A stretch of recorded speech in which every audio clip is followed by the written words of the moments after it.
सुंदरता का मूल्य। एक अति सुंदर महिला ने विमान में प्रवेश किया और अपनी सीट की तलाश में नज़रें घुमाई।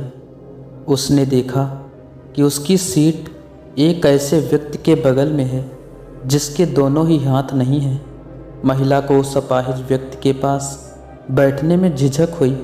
उस महिला ने एयर होस्टेस से बोला, मैं इस सीट पर सुविधापूर्वक यात्रा नहीं कर पाऊंगी क्योंकि साथ की सीट पर जो व्यक्ति बैठा हुआ है उसके दोनों हाथ नहीं हैं। उस सुंदर महिला ने एयर होस्टेस से सीट बदलने हेतु आग्रह किया।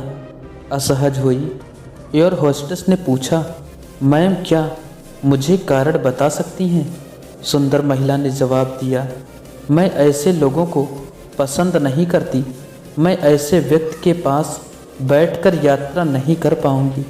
दिखने में पढ़ी लिखी और विनम्र प्रतीत होने वाली महिला की यह बात सुनकर एयर होस्टेस अचंभित हो गई।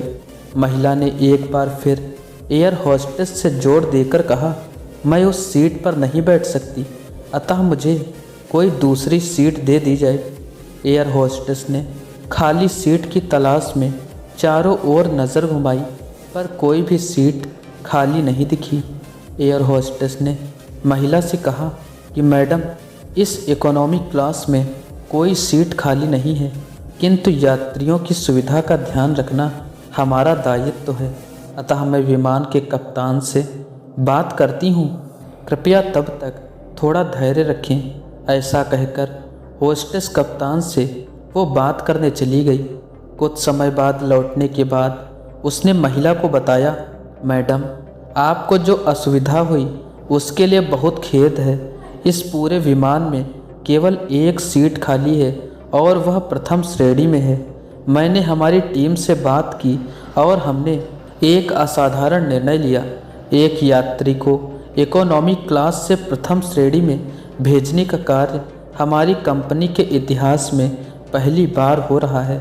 सुंदर महिला अत्यंत प्रसन्न हो गई, किंतु इसके पहले कि वह अपनी प्रतिक्रिया व्यक्त करती और एक शब्द भी बोल पाती, एयर होस्टेस उस अपाहिज और दोनों हाथ विहीन व्यक्ति की ओर बढ़ गई और विनम्रता पूर्वक उनसे पूछा, सर, क्या आप प्रथम श्रेणी में जा सकेंगे?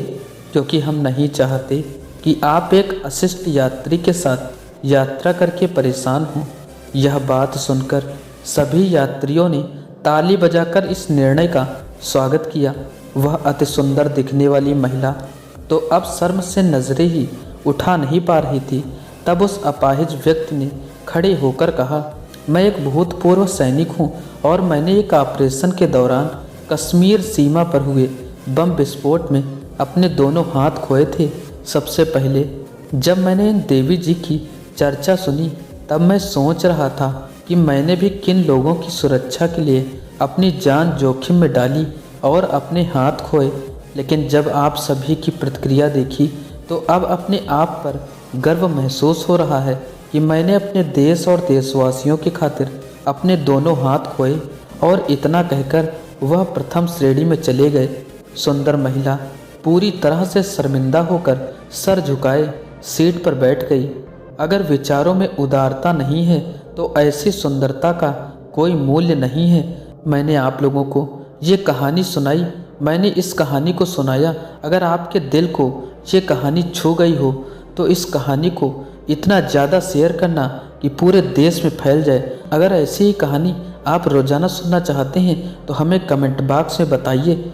मैं आप लोगों के लिए एक से बढ़कर एक कहानी रोज़ाना प्रस्तुत करता रहूँगा। आज की वीडियो यहीं तक। आप लोगों का बहुत बहुत धन्यवाद कि आप मेरे चैनल पर आए और मेरी इस कहानी को लास्ट तक सुने। धन्यवाद।